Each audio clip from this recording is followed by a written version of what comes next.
අයිබෝවන් ඔයාලා හැමෝටම Cake and Shapes YouTube channel එකට ගොඩාක් ආදරයෙන් අදත් ඔයාලව පිළිගන්නවා. අද මේ වීඩියෝ එකකින් මම කතා කරන්න යන්නේ කේක් ඩෙකොරේටර් කෙනෙක් විදියට කවදාවත්ම මම කරන්නේ නැති කාරණා කීපයක් ගැන. ඉතින් මේ දේවල් කවදාවත්ම කරන්නේ නැහැ කියලා මම තීරණය කළේ කේක් ඩෙකොරේටර් කෙනෙක් විදියට මෙච්චර කාලයකට මට තියෙන අත්දැකීම අනුව. අලුතෙන් කේක් ව්‍යාපාරයක් පටන්ගෙන ඉන්න කෙනෙක් නම් එහෙමත් නැත්නම් අලුතෙන් කේක් ව්‍යාපාරයක් පටන් ගන්න බලාපොරොත්තුවෙන් ඉන්න කෙනෙක් නම් ඔයාට මේ කාරණාවන් ගොඩාක් වැදගත් වේවි. එහෙනම් ඉතින් අපි වීඩියෝ එකට ගිහින් බලමු මොනවද කේක් ඩෙකොරේටර් කෙනෙක් විදියට මම කවදාවත්ම කරන්නේ නැති දේවල් කියලා. පළවෙනිම කාරණාව තමයි මම කේක් ඕඩර් එකක් කන්ෆර්ම් කරනකොට කවදාවත් ඇඩ්වාන්ස් එකක් ගන්නේ නැතුව ඕඩර් එක කන්ෆර්ම් කරන්නේ නැහැ. හේතුව අපි සාමාන්‍යයෙන් සතියකට සීමිත ඕඩර්ස් ප්‍රමාණයක් නිබාරගන්නේ. ඉතින් එතකොට අපිට එන වැඩිපුර ඕඩර්ස් අපි කැන්සල් කරනවා.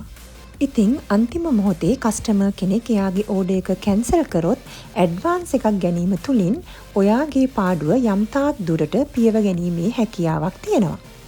දෙවෙනි කාරණාව තමයි අඩුම තරමින් දවස් 4කට හෝ සතියකට කලින් ඕඩර් එක කන්ෆර්ම් කරගන්න ඕන. මොකද අදාළ ඩිසයින් එකට අවශ්‍ය ටොපර්ස් සමහර වෙලාවට අපිට වෙළඳපොළින් මිලදී ගැනීමටත් සිදු වෙනවා. එහෙම නැත්නම් ටොපර්ස් අපි අතින් හදන අවස්ථාත් තියෙනවා. ඉතින් එහෙම වෙලාවකට අඩුම තරමේ දවස් 4කට කලින්වත් ඕඩර් එක කන්ෆර්ම් කරගන්න ඕනි. තුන්වෙනි කාරණය තමයි කවදාවත් මම කස්ටමර් කෙනෙක්ව රවට්ටන්නේ නැහැ. මේ කාරණාව ගැන මම මීට කලින් වීඩියෝ එකකත් සඳහන් කළා. ඒ වීඩියෝ එකත් මම පහත ඩිස්ක්‍රිප්ෂන් බොක්ස් එකේ දාන්නම් ඔයාලට බලාගන්න. අපි හැමතිස්සෙම කස්ටමර්ට අවංක විය යුතුයි. කස්ටමර්ස්ලා එවන හැම ඩිසයින් එකක්ම අපි හැමෝටම හැදීමේ හැකියාවක් නැහැ. එකිනෙකාගේ හැකියාවන් විවිධාකාරයි. ඉතින් ඒක නිසා කස්ටමර් එවන ඩිසයින් එක ඔයාට 100%ක්ම කරන්න පුළුවන්ද කියන කාරණය කස්ටමර්ව දැනුවත් කළ යුතුයි. ඉතින් මට කරන්න පුළුවන් ඩිසයින් එකක් නම් ඊට පස්සේ මම කේක් එකට භාවිතා කරන හැම දෙයක් ගැනම කස්ටමර්ට පැහැදිලි කරනවා. ඒ කියන්නේ උදාහරණයක් විදියට ඔයා කේක් එකට භාවිතා කරන්නේ එඩිබල් පික්චර් එකක්ද එහෙම නැත්නම් නෝමල් ප්‍රින්ට් අවුට් එකක්ද කියන කාරණාවන් හැම දෙයක්ම කස්ටමර්ට පැහැදිලි කර දිය යුතුයි. හතරවෙනි කාරණාව තමයි සතියකට මට කේක් ඕඩර්ස් කීයක් තිබ්බත් කේක් එකක් හදනකොට ඕඩර් එක තියෙන දවසට දවස් 3කට කලින් ඇරෙන්න මම කේක් බේක් කරන්නේ නැහැ. සාමාන්‍යයෙන් උපරිම මම සතියකට ඕඩර්ස් 2ක් නැත්නම් 3ක් තමයි ගන්නෙ. ඉතින් ඒක නිසා අදාළ දවසට දවස් 3කට කලින් තමයි මම කේක් එක බේක් කරන්නේ. මේකට හේතුව තමයි කේක් ඩෙකොරේටර් කෙනෙක් විදියට අපි උපරිම උත්සාහ දැරිය යුතුයි කස්ටමර් කෙනෙක්ට ෆ්‍රෙෂ්ලි බේක්ඩ් කේක් එකක් ලබා දෙන්න. ඉතින් පළවෙනි දවසේ මම කේක් එක බේක් කරලා ෆ්‍රිජ් එකේ දානවා. ඊට පස්සේ දෙවෙනි දවසේ තමයි මං කේක් එකේ ඩෙකොරේෂන්ස් පටන් ගන්නෙ. තුන්වෙනි දවසේ තමයි කේක් එක ඩෙලිවර් කරන්නේ. ඉතින් નિયમિત දිනට දවස් 3කට කලින් ඇරෙන්න කවදාවත් මම කේක් එකක් බේක් කරලා තියන්නේ නැහැ. පස්වෙනි කාරණේ තමයි සතියකට ඕඩර්ස් 3කට වඩා මම බාර ගන්න නැහැ.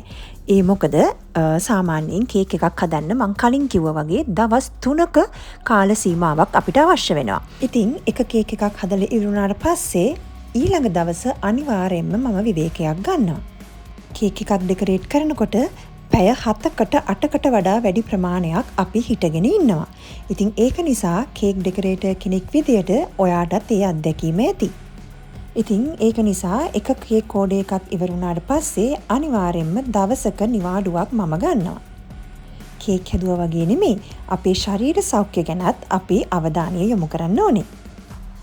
හයවෙනි කාරණාව තමයි කේක් එකක් ඩෙකොරේට් කරන්න කලින් අනිවාර්යයෙන්ම මම කේක් එක ශීතකරණයේ දාලා තියලා තමයි ගන්නෙ. මම කලින් කිව්වා වගේ තුන්වෙනි දවසේ කේක් එක බේක් කරලා හොඳට නිවුණාට පස්සේ අයිසිං කරලා මම පැය කීපයක් ශීතකරණයේ දාලා තියෙනවා. ඒ විදිහට ශීතකරණයේ දාලා තියලා ගත්තාම තියෙන වාසිය තමයි ෆොන්ඩන්ට් එකකින් කවර් කරද්දී ඔයාට නීට් එකට ෆොන්ඩන්ට් එක කවර් කරගැනීමේ හැකියාව ලැබෙනවා. ඒ වගේම ඔයා අයිසිං ඩෙකොරේෂන් එකක් කරනවා නම් ඔයාට අයිසිං ඉතාමත් ලේසියෙන් හසුරුවා ගැනීමේ හැකියාව ලැබෙනවා. හත්වෙනි කාරණේ තමයි කවදාවත් ක්‍රීම් චීස් ෆිලිං එකෙන් මම කේක් එකක් ඩෙකොරේට් කරන්නේ නැහැ. සමහර කස්ටමර්ස්ලා කැමති රෙඩ් වෙල්වට් කේක් එක හදලා ක්‍රීම් චීස් ෆිලිං එකෙන් ඩෙකොරේට් කරනවට.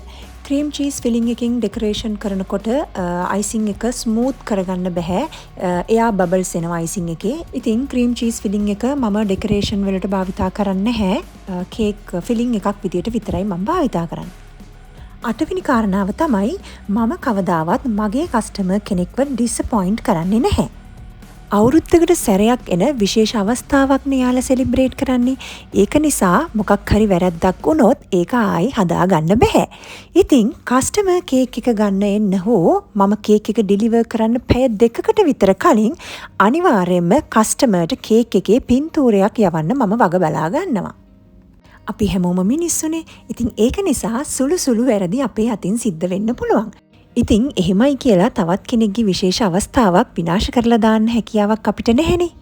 ඒක නිසා ඒ වගේ සුළු වැරදි මගහරවා ගැනීමට කේක් ඩෙකරේටර් කෙනෙක් විදියට අපි වග බලා ගත යුතුයි. ඉතින් මමත් කේක් හදන්න ගත්ත මුල් දවස්වල ඔය වගේ සිදුවීමක් මටත් සිද්ධ වුණා. මේ කේක් එකේ ඔයාලට පේනවා ඇතිනේ මම නම දාලා තියෙන්නේ ප්‍රශාන් කියලා. ඒත් ඉතින් මේ කේක් එක අයිති පුතාගේ නම ප්‍රශාන් නෙමෙයි. කේක් ඕඩර් එක දුන්න කෙනාගේ නම තමයි මම මෙතනට දාලා තියෙන්නේ. ඉතින් කස්ටමර් ගෙදරට කේක් එක ගන්න ආපු වෙලාවේ තමයි මේක දැක්කේ. ඊට පස්සේ ඉක්මනට මම මේ මිස්ටේක් එක හදලා දුන්නා. කස්ටමර් කේක් එක ගෙනියන්න ගෙදරට ආපු නිසා හොඳයි. එහෙම නැත්නම් මම කේක් එක ඩිලිවර් කරන්න ගියා නම් මේ මිස්ටේක් එක මට හදා ගන්න බැරි වෙනවා. ඉතින් ඒක නිසා මම කස්ටමර්ට පැය 2කට කලින් අදාළ පික්චර් එක සෙන්ඩ් කරනවා. 9 වෙනි කාරණය තමයි අදාළ ඔකේෂන් එක ඉවර වෙන්න කලින් කවදාවත් මම මගේ Cake and Shapes page එකේ හෝ Cake and Shapes YouTube channel එකේ අදාළ පින්තූරය post කරන්නේ නැහැ. ඒකට හේතුව තමයි සමහරක් වෙලාවට කස්ටමර්ගේ නෑදෑයෝ එහෙම නැත්නම් යාළුවෝ මගේ page එකත් එක්ක සම්බන්ධ වෙලා ඉන්න පුළුවන්. ඉතින් මම ඊට කලින් මගේ page එකේ picture එක post කළොත් ඒ අය ඔකේෂන් එකට යන්න කලින් ඒක දැනගන්නවා. ඒ හේතුව නිසා අදාළ ඩේට් එකට පහුවෙනිදා තමයි මම මගේ පේජ් එකේ ඒ පින්තූර පෝස්ට් කරන්නේ. 10 වෙනි කාරණය තමයි මම කිසිම දවසක තවත් කේක් ඩෙකරේටර් කෙනෙක්ව අඩු තක්සේරු කරලා කතා කරන්නේ නැහැ. ඒ වගේම මට කරන්න බැරි දෙයක් නම් කස්ටමර්ට මම දන්න වෙනත් ඩෙකරේටර් කෙනෙක්ව රෙකමන්ඩ් කරන්න මම දෙසරයක් හිතන්නේ නැහැ. ඉතින් ඔය දේවල් තමයි කේක් ඩෙකරේටර් කෙනෙක් විදියට මම කවදාවත්ම නොකරන දේවල්. ඒ වගේම ඔයා කේක් ඩෙකරේටර් කෙනෙක් නම් එහෙමත් නැත්නම් කේක් ඩෙකරේටර් කෙනෙක් වෙන්න බලාපොරොත්තුෙන් ඉන්න කෙනෙක් නම් මගේ මේ අත්දැකීම් ඔයාලට ප්‍රයෝජනවත් වෙන්න ඇති කියලා හිතනවා. එහෙනම් ඉතින් මේ වගේ තවත් වීඩියෝ එකකින් හමු වෙනකන් අදට ඔයාලගෙන් සමුගන්නවා. Cake and Shapes YouTube channel එක subscribe කරලා නැත්නම් Cake and Shapes YouTube channel එක subscribe කරන්න. ළඟම තියෙන bell button එක ඔබන්න. එතකොට මම වීඩියෝ එකක් upload කරපු ගමන්ම ඔයාලට දැනගැනීමේ හැකියාව තියෙනවා. එහෙනම් ගිහින් එන්නම්. ඔයාලට සුබ දවසක්.